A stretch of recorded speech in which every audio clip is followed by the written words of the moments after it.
Good morning class 9th बच्चों। हमारा chapter चल रहा था एटम्स एंड मॉलिक्यूल्स। 2 लेक्चर हो चुके थे। थर्ड लेक्चर में हम पढ़ेंगे बच्चों लॉज ऑफ केमिकल कॉम्बिनेशंस।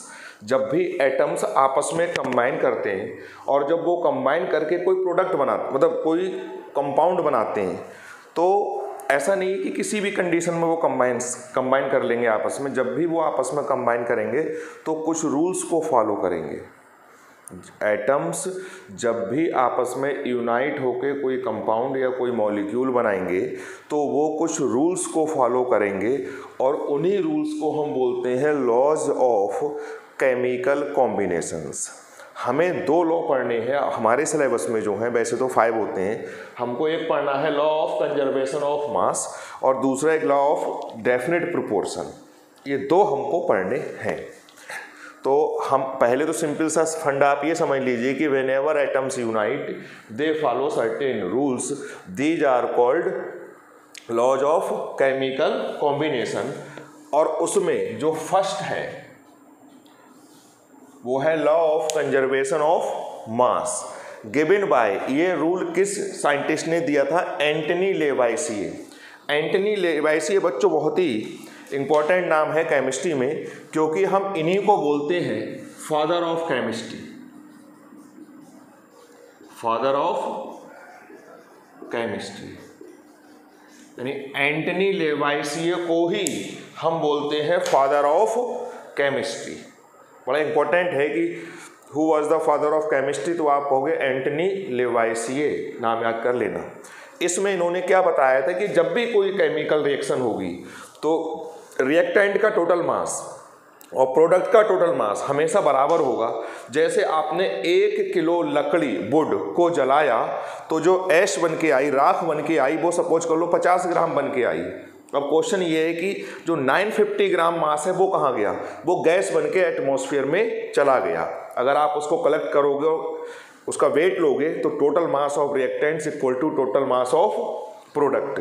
किसी भी केमिकल रिएक्शन में total mass of reactants is exactly equal to the total mass of product. यानी मास को ना तो हम क्रिएट कर सकते हैं और ना डिस्ट्रॉय कर सकते हैं। तो जो इसका स्टेटमेंट है वो ये है, matter is neither created nor destroyed in a chemical reaction.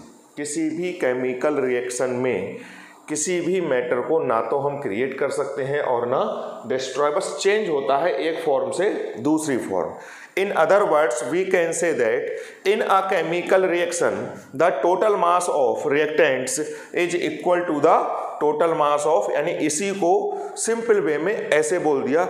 ये आप हेडिंग डालोगे अपनी कॉपी पे और ये लिखोगे, इसलिए मैं बहुत स्लो मोशन में ये वीडियो बना रहा हूँ कि जिससे आप लिख पाओ।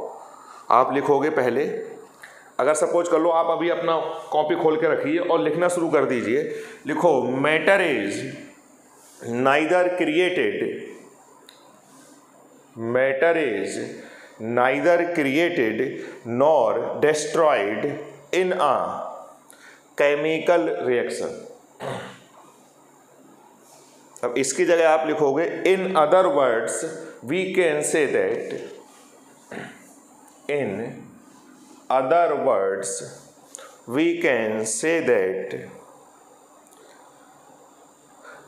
in a chemical reaction the total mass of reactants is equal to the total mass of products. total mass of, आप इसको ऐसा भी कह सकते हो कि in a chemical reaction the total mass of products is equal to the total mass of reactant. Sense वही निकलना चाहिए। अब इसमें करते हैं हम लोग न्यूमेरिकल।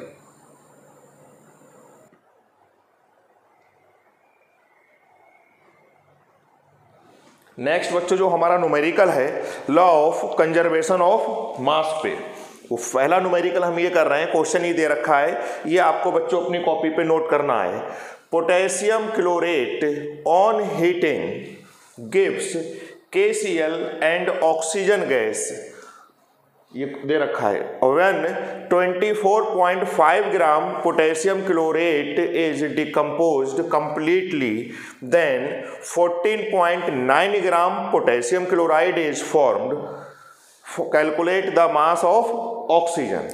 हम इसको सॉल्व करना शुरू करेंगे। हमने हीट करा पोटेशियम क्लोरेट, जब आपने इसको हीट करा तो बना पोटेशियम क्लोराइड प्लस ऑक्सीजन। ये क्वेश्चन में दे रखा है कि potassium chlorate on heating gives KCl। KCl का मतलब पोटेशियम क्लोराइड और ऑक्सीजन मींस O2। अब देखो, इतने ग्राम पोटेशियम क्लोरेट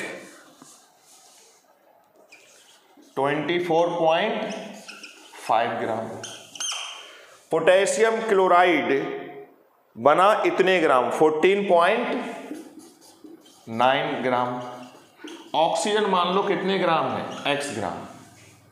तो total mass of reactants equal to total mass of product. अब x की वैल्यू निकालोगे, इसको इधर ले आइएगा तो ये हो जाएगा 24.5 माइनस 14.9। अब 24.5 से 14.9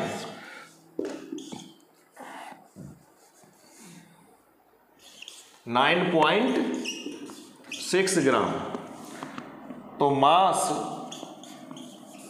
ऑफ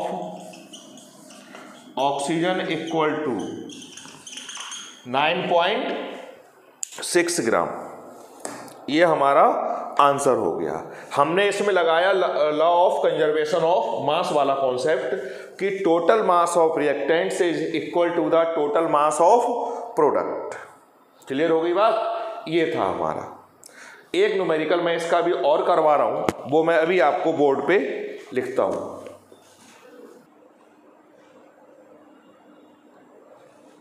नेक्स्ट बच्चों जो न्यूमेरिकल है लॉ ऑफ कंजर्वेशन ऑफ मास पे, वो इस टाइप का है। ये देखिए आप बोर्ड पे लिखा हुआ है, in a reaction 5.3 gram sodium carbonate को हमने हीट करा एसिटिक एसिड से। एसिटिक एसिड लिया हमने 6 ग्राम। आप देखिएगा, हमने इतने ग्राम लिया सोडियम एसीटेट, इतने ग्राम लिया एसिटिक एसिड, प्रोडक्ट में इतने ग्राम 2.2 ग्राम बना कार्बन डाइऑक्साइड, 0.9 ग्राम बना वाटर और 8.2 ग्राम बना सोडियम एसीटेट। तो हमको ये प्रूफ करना है कि ये जो भी ऑब्जर्वेशंस हैं ये लॉ ऑफ कंजर्वेशन ऑफ मास को प्रूफ कर रहे हैं। अब हम इसका आंसर देखेंगे बच्चों। अगर हम रिएक्शन लिखें, मान लो हमको फार्मूला नहीं पता है, तो आप वर्ड इक्वेशन लिख दीजिए, sodium carbonate plus acetic acid, क्या दिया, carbon dioxide plus water plus sodium acetate. ये सब कुछ क्वेश्चन में गिवन है बच्चों। ये sodium acetate 5.3 gram sodium carbonate है, यानी ये है 5.3 ग्राम, और ये एसिटिक एसिड से रिएक्ट कर रहा है 6 ग्राम से, तो ये हो गया 6 ग्राम। कार्बन डाइऑक्साइड बनी 2.2 ग्राम और वाटर बना 0.9 ग्राम, सोडियम एसीटेट बना 8.2 ग्राम। अब अगर total mass of reactants is equal to the total mass of product, तब आप कहोगे कि above observations are in agreement with the law of conservation of mass. तो आप निकालोगे पहले मास ऑफ रिएक्टेंट्स। रिएक्टेंट्स में देखो बच्चों, सोडियम कार्बोनेट है और एसिटिक एसिड है। सोडियम कार्बोनेट कितना है 5.3 ग्राम और एसिटिक एसिड है 6 ग्राम। गिवन है क्वेश्चन में। इनको ऐड करो, 11.3 ग्राम। अब हम निकालेंगे मास ऑफ प्रोडक्ट, इधर निकाल रहा हूं, मास ऑफ प्रोडक्ट। प्रोडक्ट में कार्बन डाइऑक्साइड है 2.2 ग्राम, 0.9 ग्राम वाटर है और 8.2 ग्राम सोडियम एसीटेट है। इसको आप ऐड करोगे 4 और ये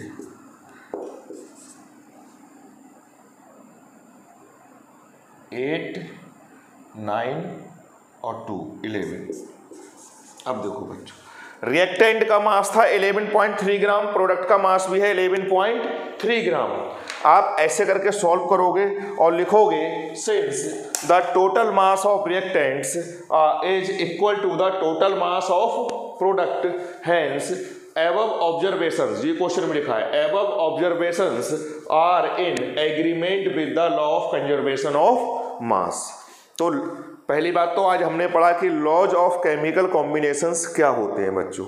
बिल्कुल सिंपल सा कॉन्सेप्ट है कि whenever atoms unite they follow certain rules which are called laws of chemical combination. उसमें पहला था law of conservation of mass, किसने दिया था? साइंटिस्ट थे एंटनी लेवाइसिए। और क्या था? In a chemical reaction the total mass of reactants is equal to the total mass of product, ये उसका स्टेटमेंट था। एंटनी लेवाइसिए की एक बात ये थी कि उनको बोला जाता है फादर ऑफ केमिस्ट्री। उसके बाद मैंने ये दो न्यूमेरिकल दिए, एक में लॉ ऑफ, इस वाले में हमने law of conservation of mass proof करवाया था और वहाँ पे हमने कहा था कि वो reaction law of conservation of मास को फॉलो कर रही है, तो एक अननोन जो क्वांटिटी थी उसकी हमने वैल्यू निकलवाई थी। आज के लिए इतना ही, थैंक यू बच्चों।